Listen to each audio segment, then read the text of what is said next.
And we are live. Hi, good evening, everyone. Welcome to Level Up Live. I am Dr. Sharita Gaskins-Tillett. I am your host. This is Level Up Live, where we feature the extraordinary accomplishments of women physicians, both inside and outside of the exam room. If you are joining us live, I would ask you to please say hi in the comments. Feel free to place your questions in the comments. We're happy to answer those. If you're watching the replay, hashtag replay. And still put your questions in the chat because I will be happy to get those to our guest. So I'm so excited to have our guest with us tonight. It's going to be a rich conversation. Again, I encourage you all to participate and ask your questions because this is a really, really important topic. So I'm actually going to have Dr. Carolina introduce herself. She and I are in the same coaching group, so I've known her for about a year now. Yeah, You know, yeah. and so I'm really excited to have you with us tonight. So why don't you tell us a little about yourself? Absolutely. So, first and foremost, thank you so much for having me. And more importantly, thank you for creating this safe space for women. I think it's so important that we have places to go and really, seek out encouragement and support. So, I'm really grateful to you for that. For those who don't know me, I am Dr. Carolina Sueldo, and I'm a double board certified physician. So, what that means is that I went through medical school. I then did my residency training in obstetrics and gynecology. And then I subspecialized. So I did 3 more years of an infertility fellowship, and I had to become boarded in both. So OBGYN and infertility. And I've been in practice now almost a decade. So between California and Florida, it's almost at 8 years now. Um, I am very passionate about empowering women through education about their fertility. And because of that, I have several online platforms. I have a YouTube channel, and I'm very active with the local news media communities.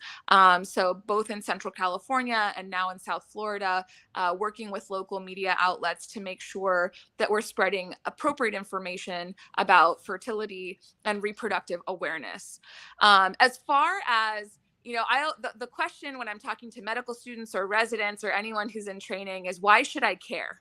Why is fertility a topic that I should learn more about, right? And so we used to quote that 1 in 8 couples here in the US actually suffer from infertility.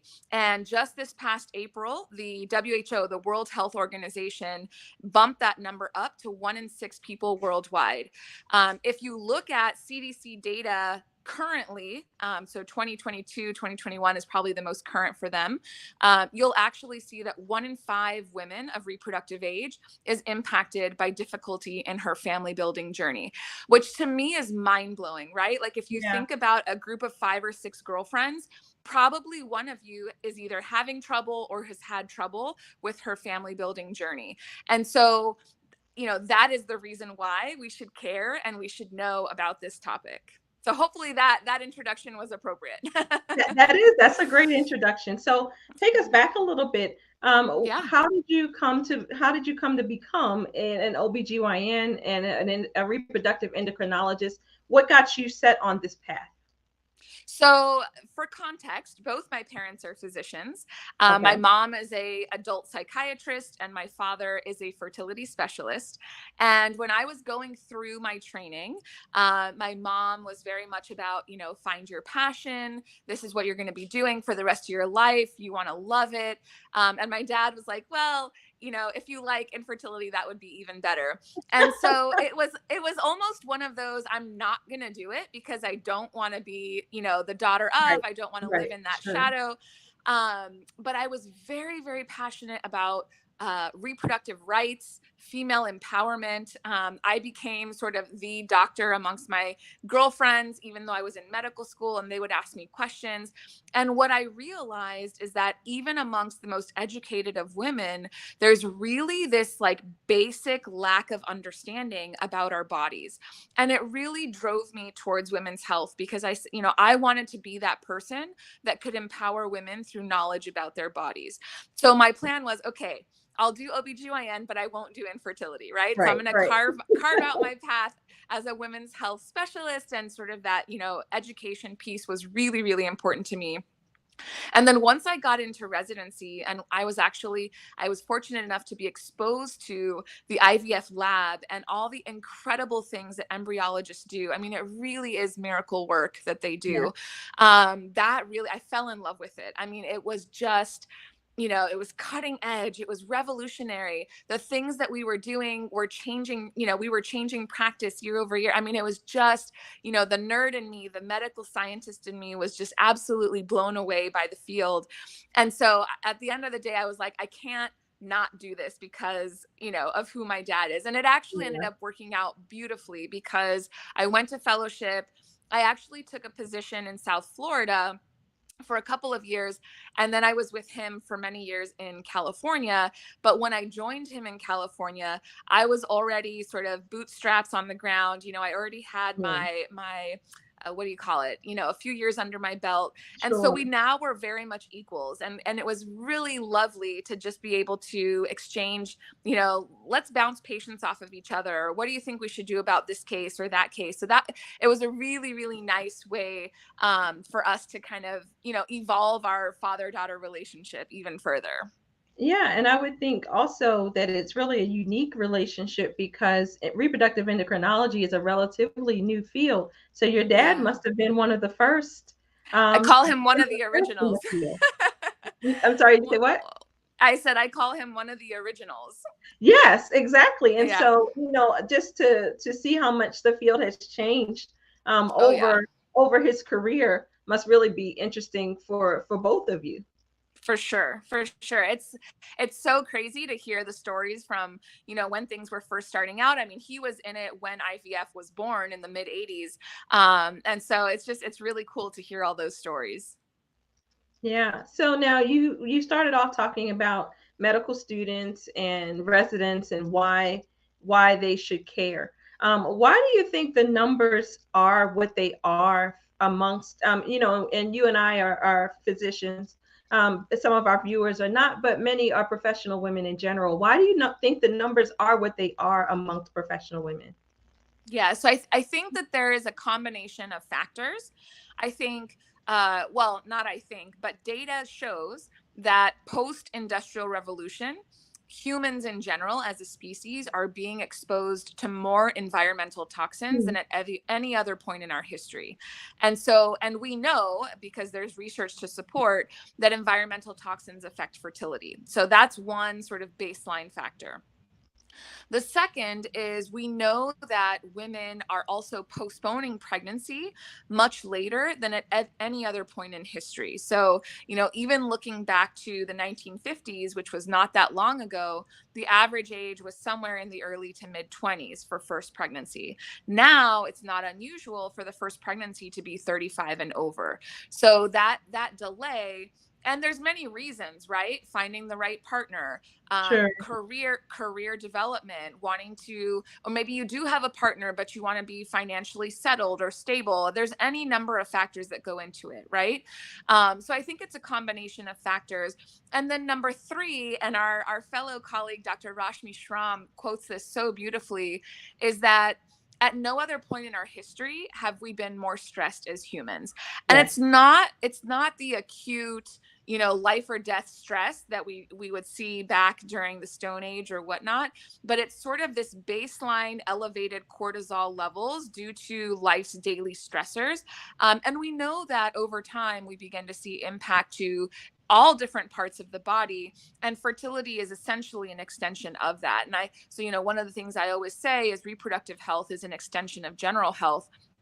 And so if that's impacting general health, it's only right to assume that it would impact fertility as well. So I think it's a host of different factors, but certainly, age being the number one. Yeah, and when I talk to younger patients, they seem to have this idea that it's really easy to get pregnant, right? Um, and Yeah. and so how do I guess as an OBGYN, when I see that and I hear that, I tell them it's actually more difficult than you might think, just at baseline, even for people who don't have infertility. But it is also problematic or can be problematic, and you have to keep it in mind. And I Yeah. know, I guess my question is, how do you recommend that OBGYN generalists talk to women who are, early 30s, mid 30s, begin to have those conversations if they're not planning a family, or if they're postponing things for a while? Yeah. So it's so funny you mentioned that. So going back to the nerd in me, if you actually look at human reproduction, it is super inefficient, right? Yeah. Like we have 1 million eggs at birth. By the time we hit puberty, we're at 500,000. And of those 500,000, we only ovulate about 500 in our lifetime. Men ejaculate millions and millions of sperm each time they have an ejaculation. And yet we only need one egg and one sperm to actually create a Yeah. human. So it's so fascinating just from an evolutionary standpoint how inefficient human reproduction is. The second point that I'll make, and this is what I typically will highlight with my younger patients, is even when everything is perfect, even when this woman is super healthy, the man is super healthy, and they have 2 children, they're trying for a third, peak fertility is only about 20% per month. So if you think about 20% per month, that means there's a 1 in 5 chance it'll work, 4 in 5 that it won't. So most people will actually require multiple months of actively trying before they become pregnant. So again, kind of coming back to that inefficiency, if peak fertility, natural pregnancy we're talking about, is 20%, then you really want to have this at the forefront, right? And usually, well, let me just preface that ACOG, which is the American College of OBGYNs, does advise that OBGYN generalists do talk to patients at every annual visit about family building, whether they're interested in having children or not, are they using contraception, those types of questions, right? I think, and this is somewhat of a personal opinion. When you're 20, or certainly when I was 20, 21, 22, I had no idea. Like, Right. do I want to have kids or not? I don't even know. Like, I'm still trying to figure myself out, Right. right? Sometime way, Um, way, way down there. right, right.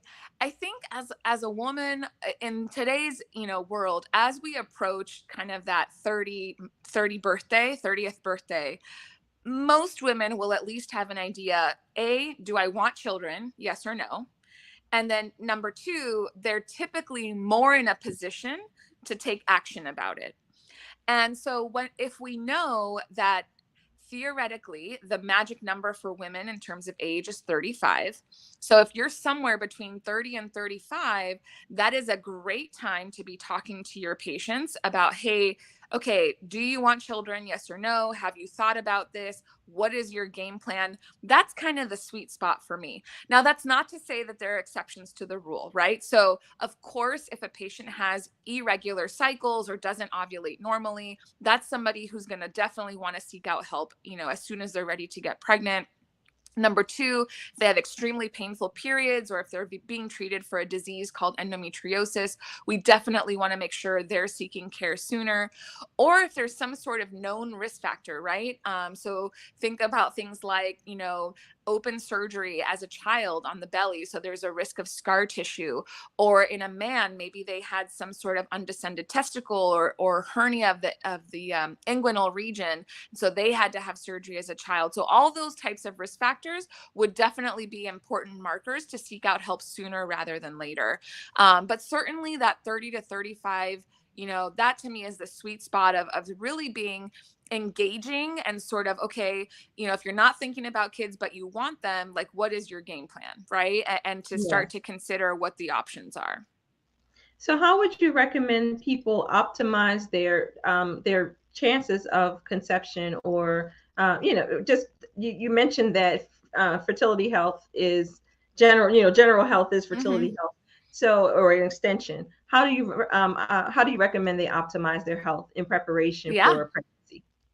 Yeah. So I think there's a couple different pieces to that question. So the first one, people aren't going to like it, but it's the common sense stuff, right? So it's the alcohol, it's the caffeine, it's the nutrition, it's how is your stress? How is your sleep?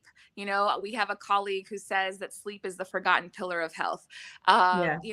How is your exercise regimen? What does that look like? So really trying to just get a baseline of what your general health habits are. and how can you optimize or tweak those. The second thing I'll mention is, supplements and medication. So, for supplements, we recommend a prenatal vitamin as soon as you start thinking you want to become pregnant. Ideally, you want folic acid on board a couple weeks before pregnancy. And then number two, if you have any chronic illnesses like diabetes or high blood pressure or anything like that, you definitely want to make sure that those are as optimized as possible.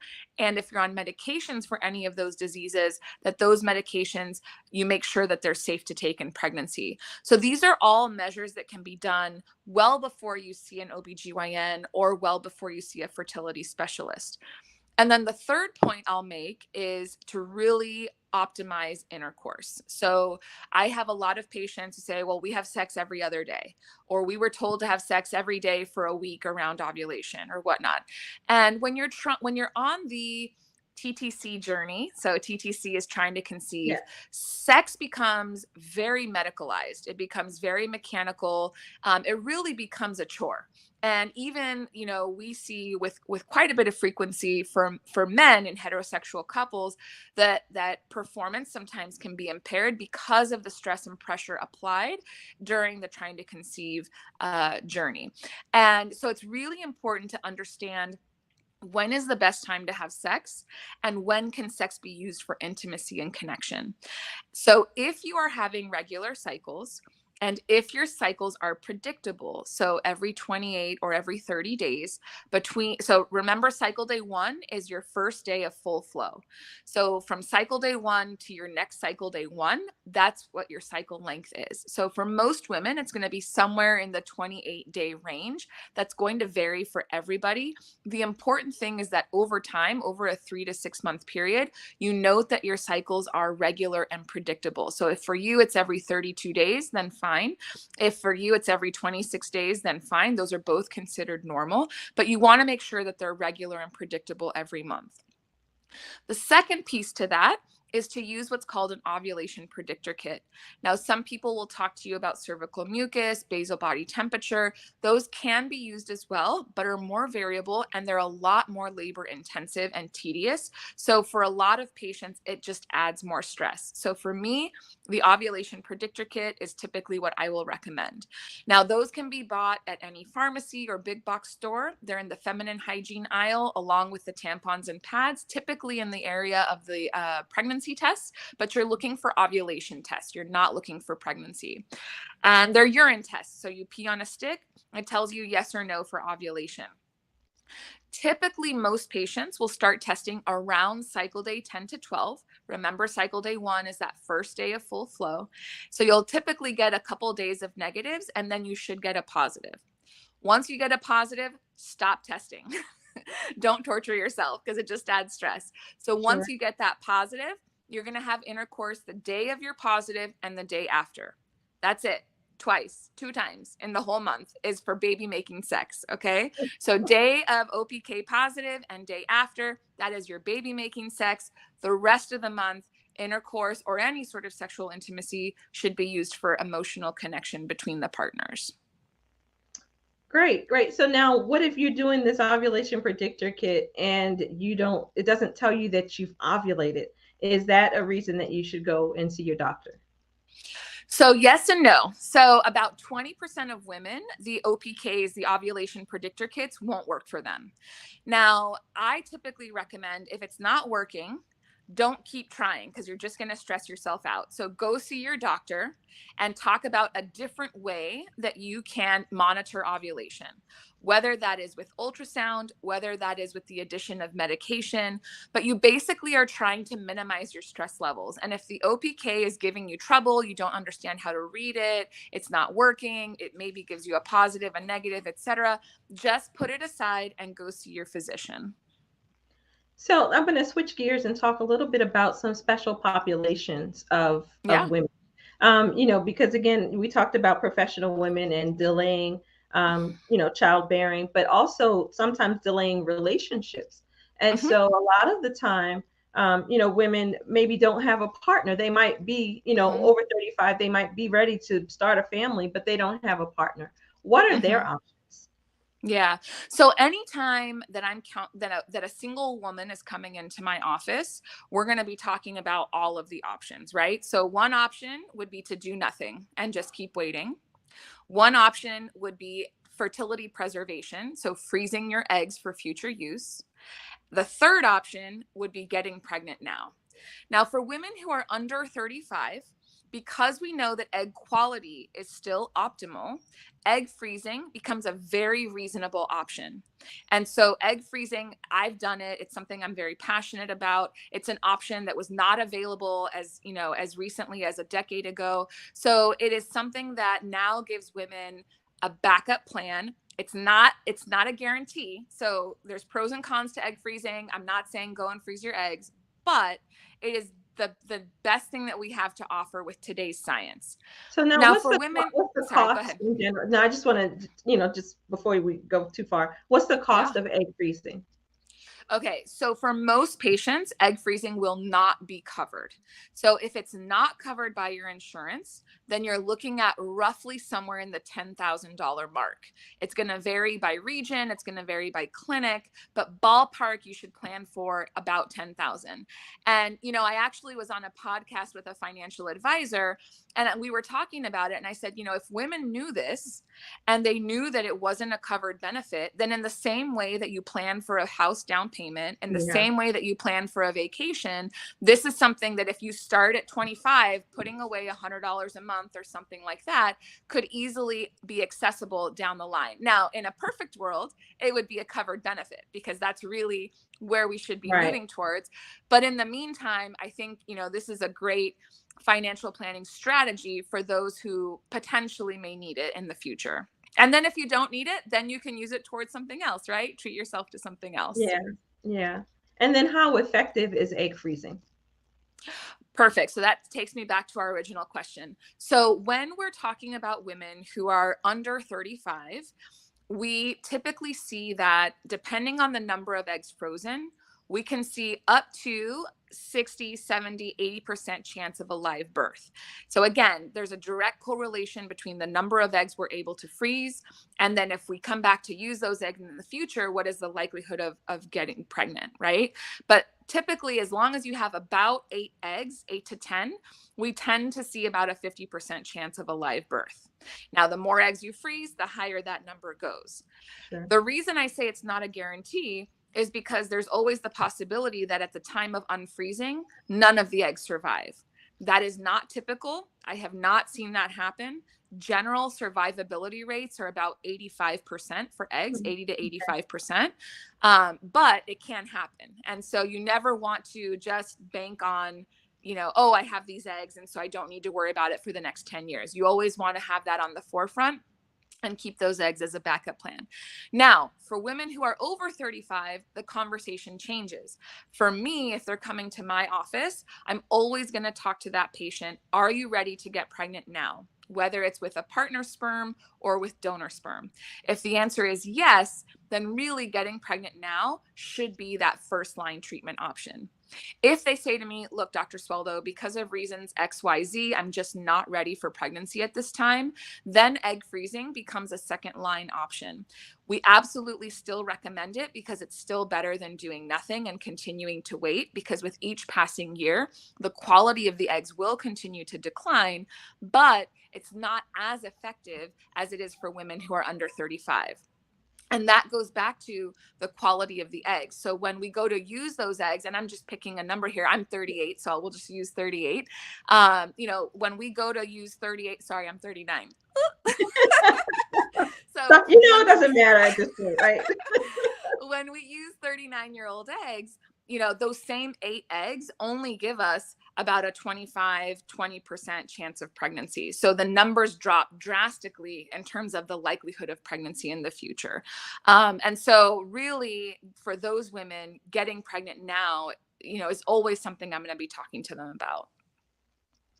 Okay. So again, in the same vein of special populations, what about women who are being treated for cancer or have been treated for cancer in the past? What are their options for reproduction? Yeah, so that's a great question. And for women who have been treated previously, there's really not a whole lot we can do. So as fertility specialists, we are completely dependent on the current state of the ovarian activity.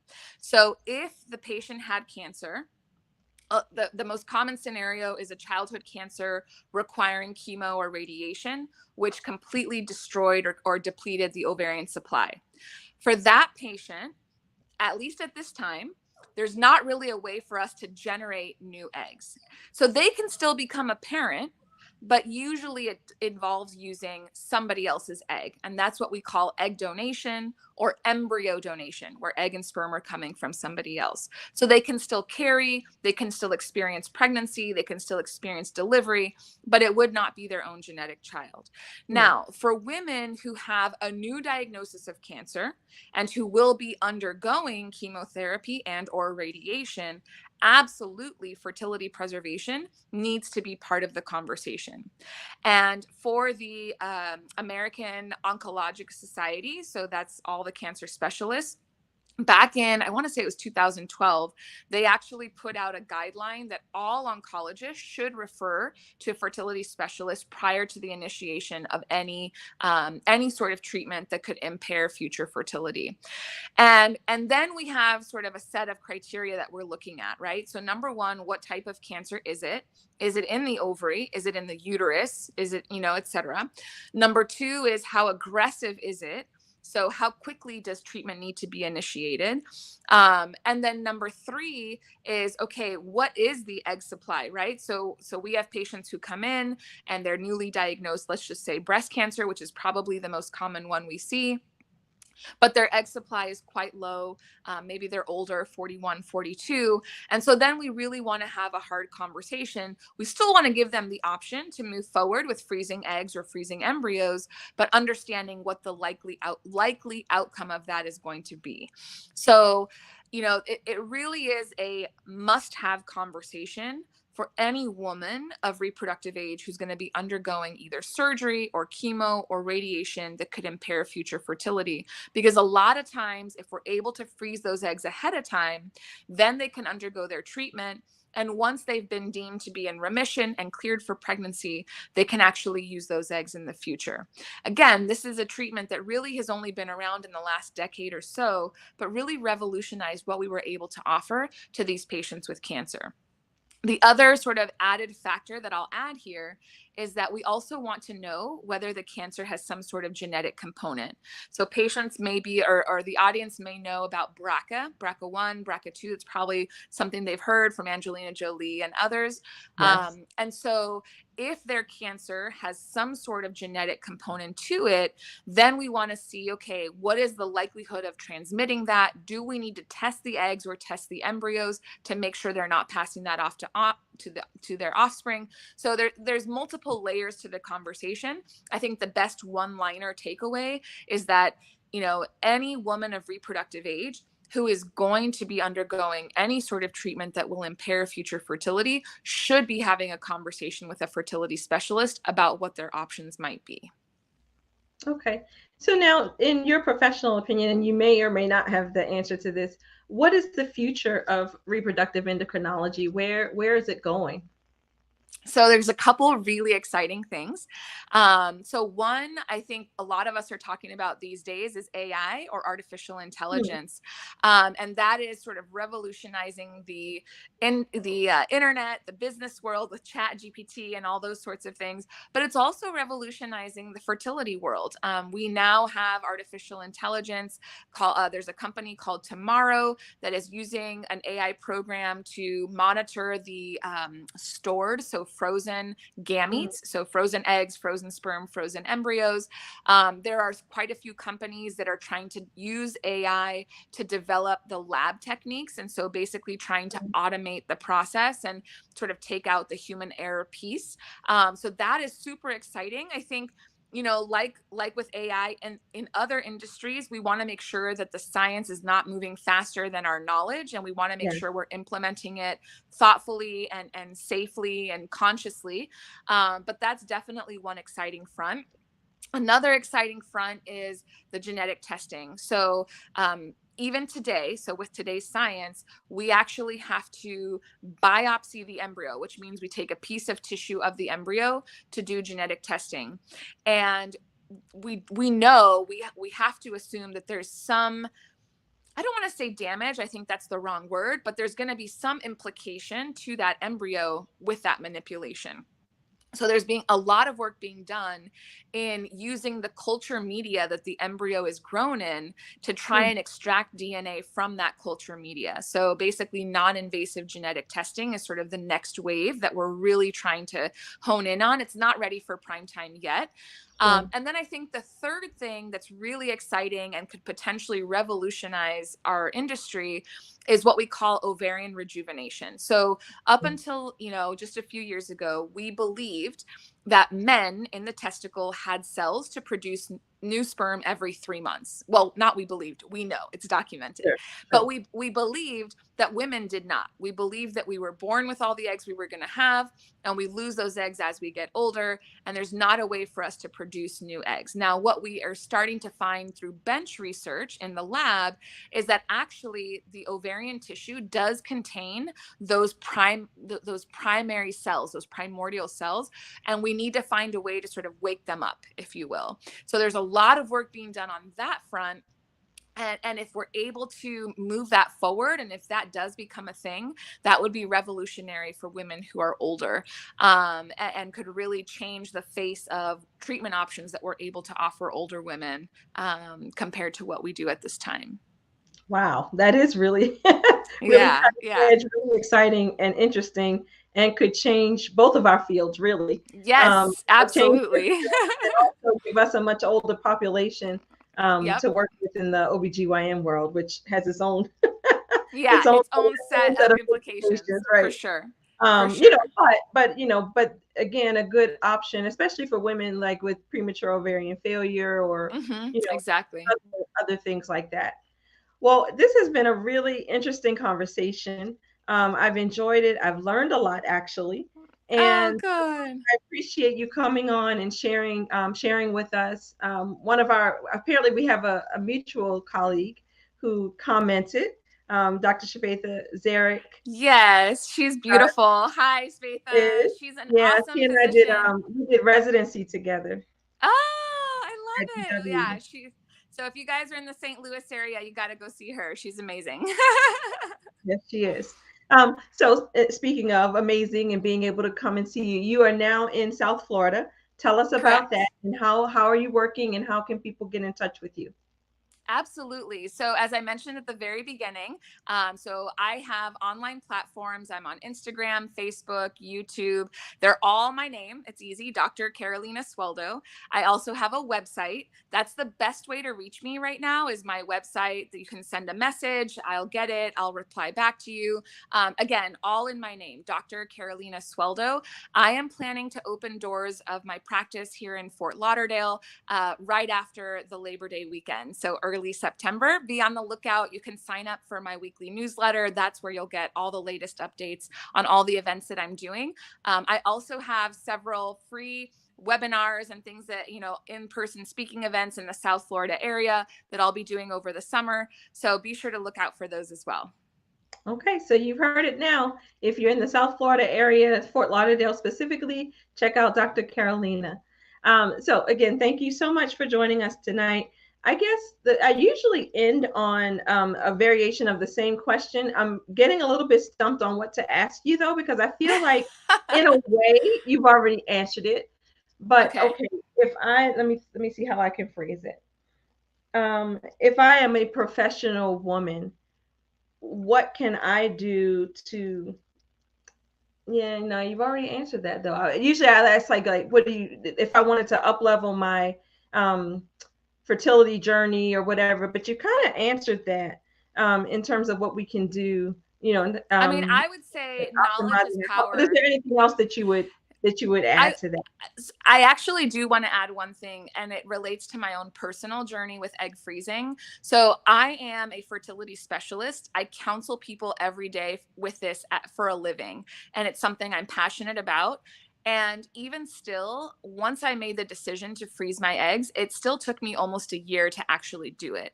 And the biggest reason was mental, right? Because there's a lot of things like, growing up, at least for me, it was, I'm going to get married, have a partner, white picket fence, the whole 9 yards. And so I think when you decide, or when you begin to explore the egg freezing process, there's a lot of coming to terms with the project didn't really go the way you thought it was going to go. Right. And there's a lot of processing those emotions and those feelings, and being okay with being a single professional female. And this is what I need to do to take care of me. So, I always think back to that journey, and it took me almost a year to really execute on a decision I made. And if I'm someone who does this for a living every day, I can only imagine, for the non-medical or even non-fertility specialist. And so I would encourage everyone, sort of, knowledge is power, talk about it, begin to think about it, because the sooner you begin to have these conversations, the sooner you'll be able to arrive at that decision. So that I think would be my takeaway. I like that. And it actually brings up a follow-up question, if that's okay. Sure. Do you Sure. guys have therapists that you work with specifically around family planning? And I asked that because, you talked about your journey. And I can remember when I was about 35 or 36, the reproductive endocrinologist would come to our office, just buy us lunch, talk to us about what's going Sure. on, for referrals and that kind of thing. And I remember them saying, okay, Sharita, What's going on? 35, 36, we can freeze your eggs, we'll give you a discount. And but psychologically, I wasn't in that place. And so Right. for women who are facing that, that they're getting, Right.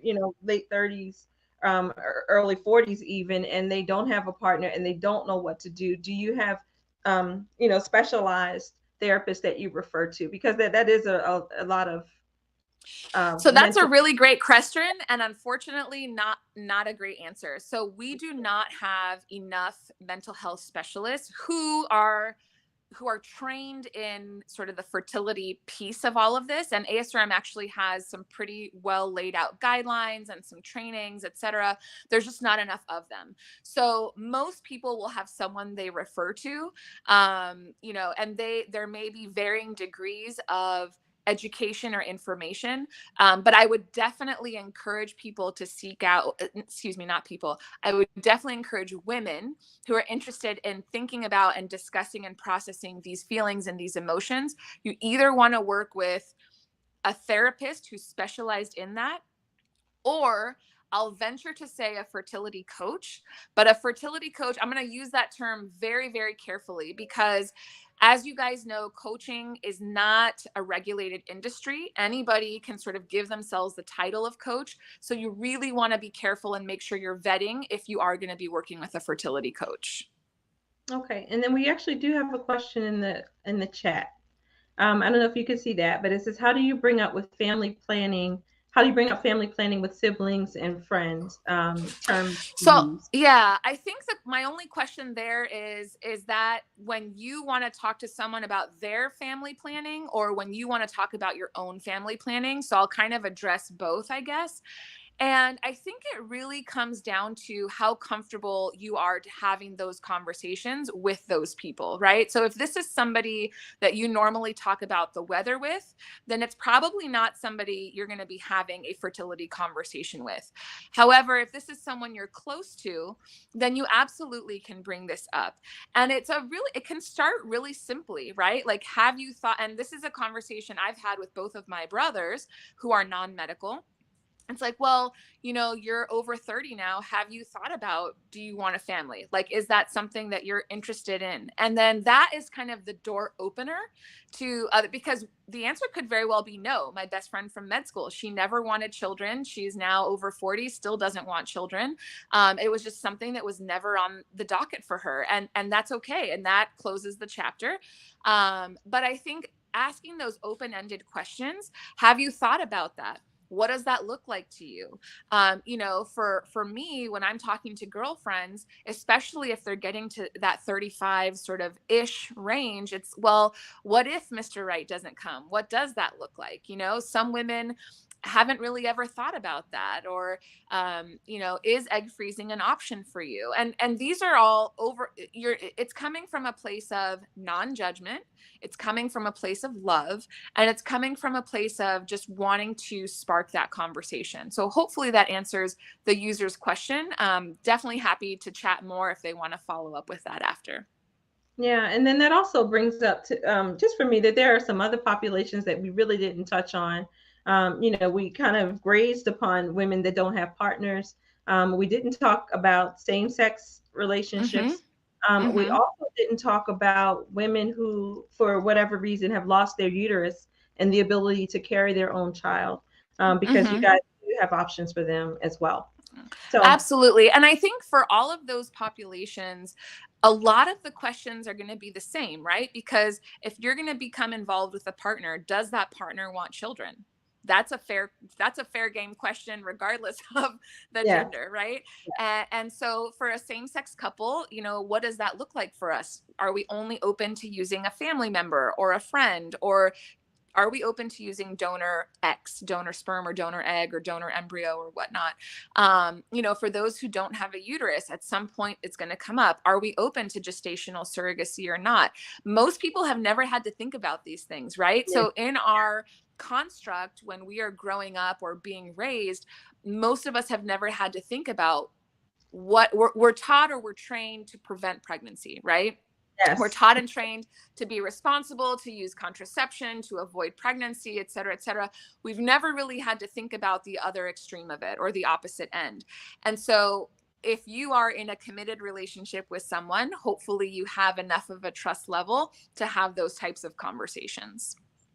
Yeah, yeah. And you bring up I like that you're raising awareness, Yeah, because it is important that women understand that delaying childbearing, that there are risks to that, that it is more difficult to correct. get pregnant than you might think. And if Right. And, and if you're there's having a always this bias of, oh, she's a fertility specialist. She wants everyone to freeze her eggs. That's not at all the message. That's not at all what yeah, I'm saying. But it really is about educating yourself and understanding, just because your mom got pregnant at 42 or 43, that doesn't apply to you. So you want to make sure that you're being proactive and you're making informed and empowered decisions. yes. Well, again, thank you so much for coming on. I appreciate you so much.